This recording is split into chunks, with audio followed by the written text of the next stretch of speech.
Saudara-saudari terkasih, selamat pagi. Salam jumpa lagi dalam Sabda Siap Saji Sabtu 22 Januari 2021. Mari kita berdoa dalam Bapa, Putra, dan Roh Kudus. Amin. Bapa, dalam Injil pada hari ini kami mendengar panggilan para murid, di mana panggilan para murid merupakan awal dari komunitas yang dilaksanakan oleh Yesus untuk melahirkan sebuah gereja yang kami miliki saat ini, yaitu Gereja Katolik Roma, gereja universal. Luar biasa para nelayan yang mengikuti Yesus meninggalkan jalannya. Luar biasa orang-orang yang mempunyai beberapa profesi meninggalkan tugasnya mengikuti Yesus, karena mereka tahu apa yang mereka lakukan adalah yang terbaik. Dan juga pancaran panggilan Yesus ini kuat luar biasa, sehingga seolah-olah mereka tidak bisa menampiknya, tapi mereka mau menjalankannya. Ajarlah kami untuk mendengarkan panggilan-Mu, agar kami pun boleh dipanggil dengan setia demi Kristus Putra-Mu dan pengantara kami kini dan sepanjang masa. Tuhan bersamamu dan bersama roh-Mu. Inilah Injil Yesus Kristus menurut Markus. Suatu hari Yesus naik ke atas bukit. Dia memanggil orang-orang yang dikehendakinya dan mereka pun datang kepadanya. Dia menetapkan 12 orang untuk menyertai dia, untuk diutusnya memberitakan Injil dan untuk menerima dari dia kuasa mengusir setan. 12 orang yang ditetapkannya itu ialah Simon yang diberinya nama Petrus, Yakobus anak Zebedeus dan Yohanes saudaranya. Yang keduanya diberi nama Boanerges, artinya anak-anak guru. Selanjutnya Andreas, Filipus, Bartolomeus, Matius, Thomas, Yakobus anak Alfeus, Tadeus, Simon orang Zelot, dan Judas Iskariot yang mengkhianati Yesus. Demikianlah Injil Tuhan. Terpujilah Kristus.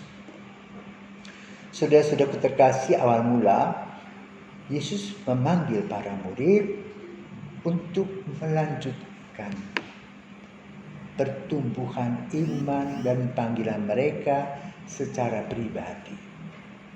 Tuhan Yesus tidak mau mengubah karakter mereka. Maka ke-12 murid mempunyai ciri khas masing-masing. Petrus yang disebut batu karang, kepala nelayan, berani meninggalkan pekerjaannya, meninggalkan keluarganya untuk sesuatu yang lebih mulia. Demikian pula Andreas, di sini Yohanes, Yakobus, dan semuanya mereka tinggalkan. Untuk apa? Awalnya mereka tentu tidak tahu, tapi mereka yakin bahwa panggilan Yesus bukanlah sebuah kesia-siaan. Karena itu mereka belajar untuk mengikuti Yesus. Apa yang mereka lihat? Mereka bertanya, di manakah rumahnya? Apa pekerjaan Yesus? Pekerjaan Yesus adalah bersabda, berkarya. Apa sabdanya? Kita kenal sabda bahagia, berbahagia orang yang miskin karena dia yang punya kerjaan surga. Nasihat-nasihat Yesus yang tertulis di dalam Injil. Yang kedua, karya-karya kasih Yesus, mulai dengan hal kecil.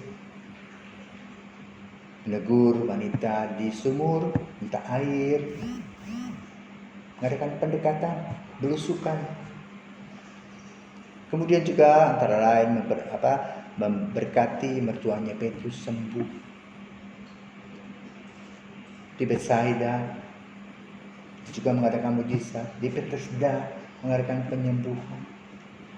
Di Kapernaum, di kampungnya Petrus, Yesus membuat banyak hal. Dan itu merupakan bukti dari sekolah, tanda petik, sekolah Yesus. Yesus bekerja, berkarya, berdoa dengan seluruh hatinya. Maka para murid bisa menangkap Yesus yang berkarya, yang berdoa dengan seluruh jiwa raga. Aura positif yang ada dalam diri Yesus amat sangat menarik para murid. maka mereka tidak bisa meninggalkan Yesus. Pergi sejenak, sebentar, rindu bertemu dengan Yesus. Karena apa? Bersama dengan Yesus ada kepuasan batin. Bersama dengan Yesus banyak hal yang kita pelajari. Bersama dengan Yesus kita merasa aman, tenang, dan nyaman. Tapi tentu saja setelah Yesus disalibkan baru menjadi persoalan. Ketika para murid bersama dengan Yesus, boleh katakan mereka ini diagung-agungkan orang. Banyak orang yang minta kepada Petrus, Mas, tolong ya supaya saya bisa bertemu dengan Yesus. Ayolah, seperti itu. Bujuk rayu. Dan mereka memuji-muji para rasul. Tapi bukan itu tujuannya. Tujuannya adalah melihat dengan jelas dan jeli di hadapan mereka apa yang Yesus lakukan. Yesus yang lakukan dengan penuh kasih. Inilah yang penting. Maka kita belajar bagaimana kita menjawab panggilan Yesus. Ada kemauan, ada jalan. Yang tidak mau Tuhan Yesus tidak paksa. Yang mau saja. Dan kalau kita mau, maka dia mulai membentuk merendahnya menjadi sebuah keindahan dalam hidup. Orang yang tidak bisa berkhotbah.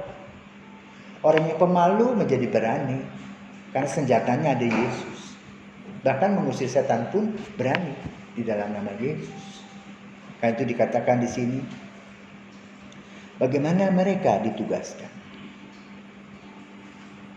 Menyertai dia untuk diutusnya memberitakan Injil, kabar gembira, kabar keselamatan. Menerima dia dengan kuasa mengusir setan, kegelapan, maka itu adalah terang.